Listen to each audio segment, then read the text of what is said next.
What's going on, my friends? Simchal Fitness here. Today I would like to talk to you guys about Jason Blaha again.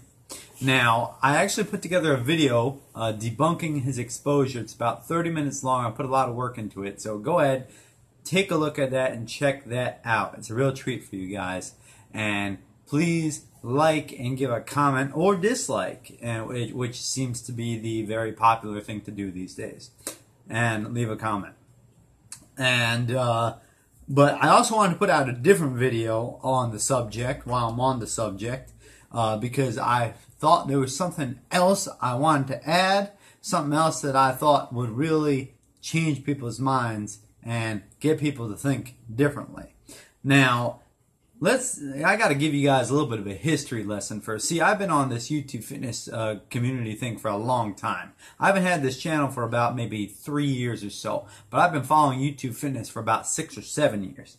And if there's one thing I could describe it as, if there's one word to describe it, it would be called trendy. Because that's exactly what it is. The YouTube fitness community is trendy. See, I was around when the aesthetics movement was, right? You got guys like Matt Ogus and Chris Lovato. They brought in the aesthetics, sort of, legends of aesthetics. They're more, the aesthetic guys. Everybody was trying to cut down. Everybody was trying to lose weight. Everybody was trying to get shredded. And then I noticed that the pendulum sort of swung over to more powerlifting and more strongman. I saw a big push in that direction sometime around 2015 or so, where everybody was interested in all the numbers that everybody else was getting. And it was no longer okay to just be aesthetic. You got to also have lifted a lot of weight.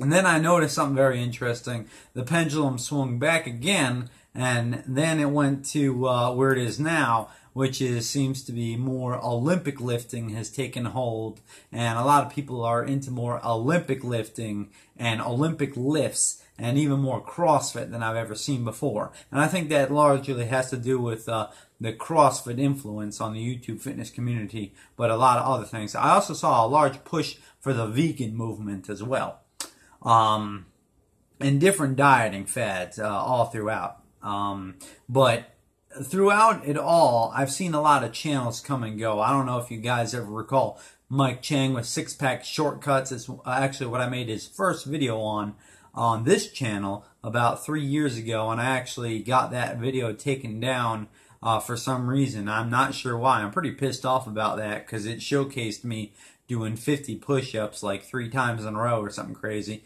So that was fun. But I digress. That's not the point of this video. I also remember a guy by the name of Ian McCarthy. So a lot of these guys they come and went. And that's sort of par for the course with YouTube fitness. Now Rich Piana, he's dead and gone. So he'll be on. I remember Profit Muscle. I haven't heard a word from him. So you got a lot of different people who are coming and going, and you start to really, out of the ashes of the channels that sort of come and go and get demonetized or get shut down, out of the ashes rise the guys who are really in it for the long haul, right? Guys who've had channels for 3+ years, 4+ years, some of them even 5+ and 6+ years, and so on. I would say even more, 4 to 6+ years. And those are the channels that really start making it to the forefront, and they start gathering a lot of subscribers. I've also, so every year that goes by, those who seem to stick it into the YouTube fitness community and continue doing their thing and not get bogged down by the hate or the haters or the trolls, they seem to be rising above the hate, so to speak, and they seem to be rising above adversity more so, the ones who are sticking to it. And the ones that are just more fatical and, they come and go, they seem to be gone with the chaff in the wind. Whereas the guys who continue to upload on their channel year in, year out, they seem to be growing and advancing year to year. So that's actually one of the reasons why I keep this channel running, because I like to see progression in my own right. I also like to help people out and give people informative and amusing content. Now, I want you to take a look at all your favorite fitness YouTube guppies. Take a look at all of them, right? Your favorite YouTube fitness gurus, right? So whoever they might be, Mark Lobliner, Chris Lovato, Chris Jones, maybe, what's his name, that short little guy, Matt Ogus, whoever, maybe you follow the Delray Misfits, whatever it is. I mean, honestly, it feels today like everybody and their grandmother has a fitness YouTube channel. But take whoever it is you follow and ask yourself these questions, right? Who among them, right, can you say that is above 40 years of age, right, has a very respectable total for strength? So that would include the bench press, squat, and deadlift. And by total, I mean about 1,400 plus. So once again, 40 years of age, 1,400 plus total in powerlifting, and not blasting tons of gear, right? And tell me who they are, right? And I'll be waiting, right? All right, think about that question for a second. I'll wait. All right, you might need a little bit more time to think about it, because here's the hint, right? For all the time I've been on YouTube Fitness, I can tell you one thing, and that is that it is not that common. And those guys are few and far between, and there are not a whole lot of them out there. Once again, the criteria are over 40, right? Have a respectable powerlifting total of over 1,400 plus, and not blasting tons of gear. I'll wait. I'll wait all day. And here's the truth. You're just not going to find them. And if you do find them, right, don't go looking. I'm not talking about some guy in a USAPL powerlifting meet. I'm talking about a guy who's putting out informative content on a real YouTube channel. Show me. Show me who. You won't find them. You're not going to find them. And even if you do, they're very few and far between. You don't think of anybody. You can't answer that question. And the reason you can't answer that question is because by and large, they don't exist. Right? So that should tell you something about Jason Blaha. Jason Blaha, he goes year in, year out, lifting the same weights progressively. Right? He doesn't, only focus on the deadlift, or only focus on the bench press, or my least favorite, where these guys only focus on the deadlift and do no other exercise. He does all the exercises, right? He has been an advanced lifter on all the strength movements, encompassing all of them. He doesn't have any of those weaknesses.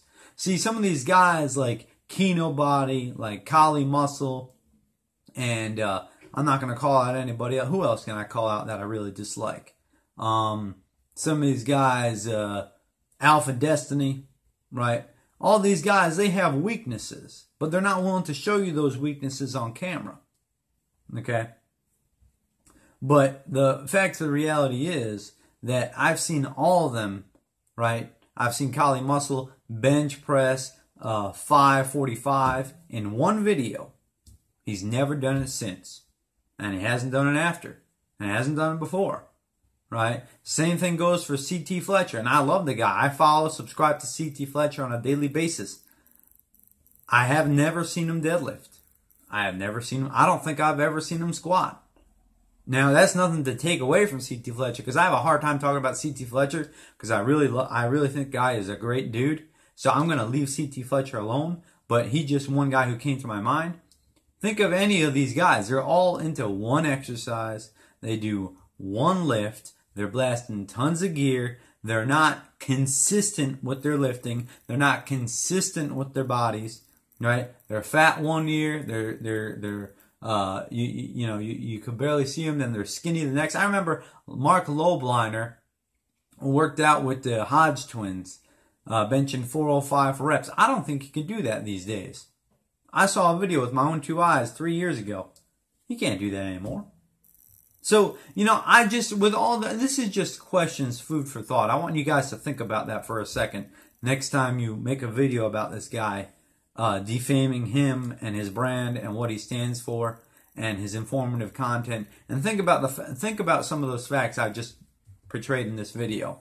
Next time you want to go ahead and write a nasty comment on his channel, because truthfully, I'm getting the results, right? I'm listening to his preaching, I'm listening to his training styles, and I'm getting the results.